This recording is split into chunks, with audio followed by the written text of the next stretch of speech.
Back in July of 1946, at the request of Pope Pius XII, then Bishop John O'Hara, who was also one of my predecessors, who served as president of Notre Dame University in the 1930s, visited Japan with fellow American Bishop Michael Reedy.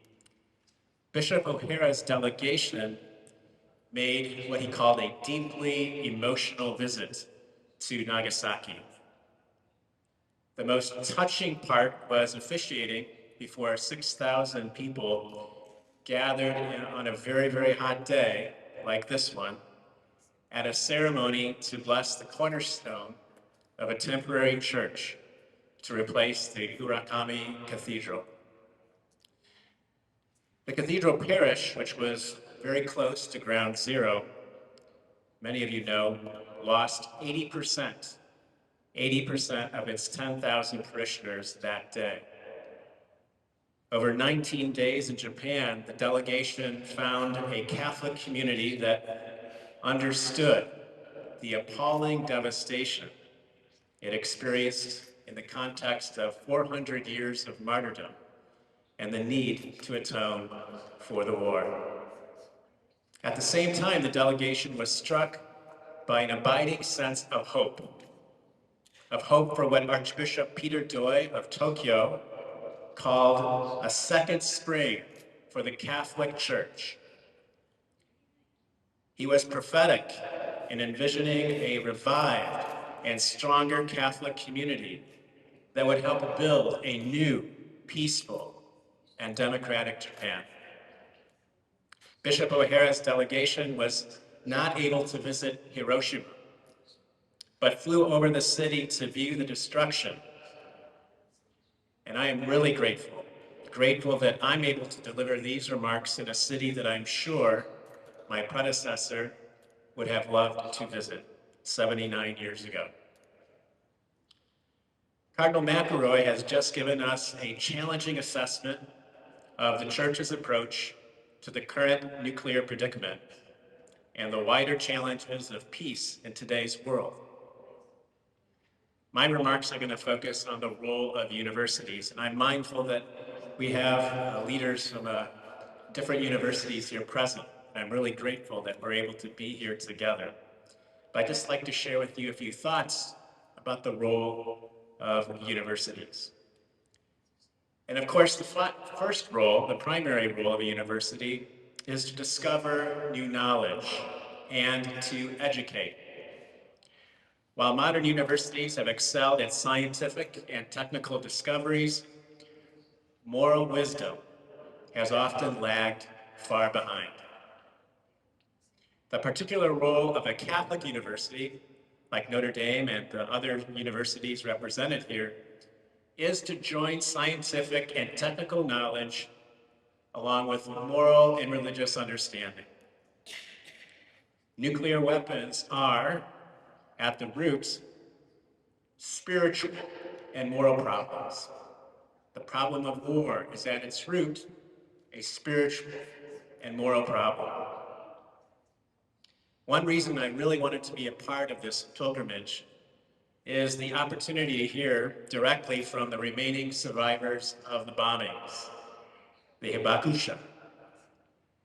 Their witness to the reality of these barbarous weapons is truly irreplaceable in gaining the kind of moral wisdom that we need, the kind of moral wisdom that will ensure, as the inscription on the memorial monument not far from here says, "Let all the souls here rest in peace, for we shall not repeat this evil."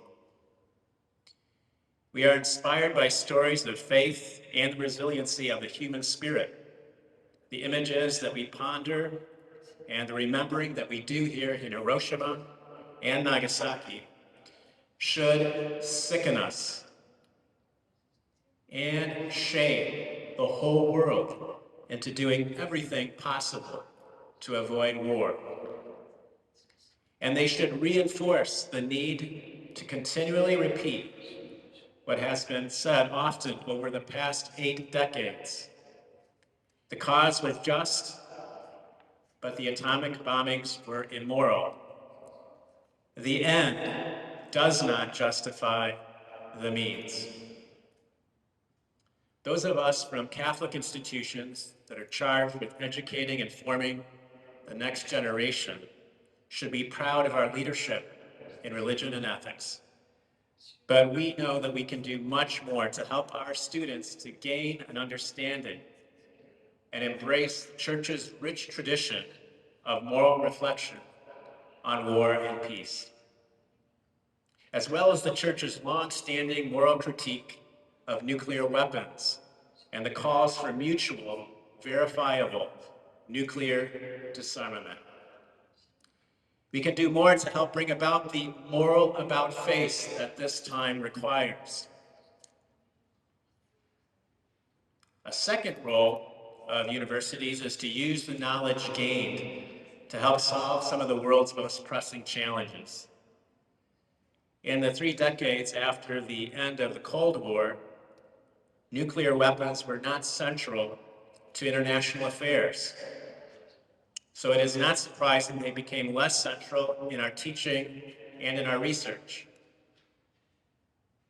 But we know that we're at a different and a new perilous junction now. A perilous junction that Cardinal McElroy mentioned in his remarks. This is not only because of the nuclear arms race among nuclear powers, but because of the lessons learned by many anyway, from Ukraine's disarmament in 1994 and the recent bombing of Iran. Once again, many are beginning to assume that possessing nuclear weapons is the most effective way of ensuring political independence and territorial integrity, or achieving aggressive intentions that violate international norms. Given this critical juncture at which we stand, universities should rededicate themselves to addressing the nuclear predicament. As we address the current moral challenges posed by the nuclear arms race and what we might call the new Cold War, we can also contribute to long-term research on responsible and effective ways to achieve the moral imperative of a world without nuclear weapons. This agenda requires a wide range of expertise, from physicists, engineers, political scientists, to international lawyers, ethicists, and peace studies scholars. As St. John Henry Newman notes in The Idea of a University, at the heart of the Catholic intellectual tradition is a comprehensive or integral approach to big questions, such as nuclear weapons. To reiterate what my friend and colleague, Dean Mary Gallagher, said earlier, moving towards a world without nuclear weapons requires the interconnected perspectives of integral peace, integral human development, and integral ecology. Let me conclude with a brief comment on the current context, the moment that we're in, and what it calls forth from a university, especially a Catholic university. When Bishop O'Hara visited Japan, the world was deeply wounded. The world was traumatized by World War II. Here during these days, we're invited to remember that trauma and in a sense touch the deepest wounds of that war. We know that that war was fueled by chauvinistic nationalism, which really was more of a symptom than anything else, a symptom of other problems: persistent poverty, widening inequality, a sense of personal and social alienation, and ignorance. As we gather here today, we know that such chauvinistic nationalism is on the rise in some parts of the world, fueled by many of the same conditions.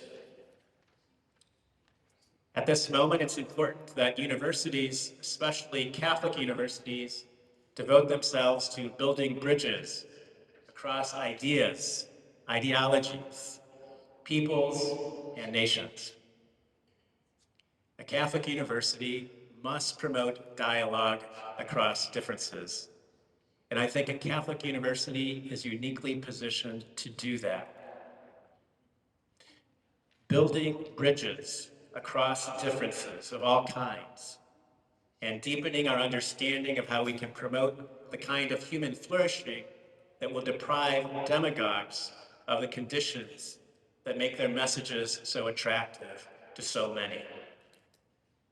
A Catholic university must work with the wider Catholic community, other faiths, and many other people to recognize the God-given dignity of each and every human person, so as to prevent another instance of the terrible tragedy that occurred here 80 years ago.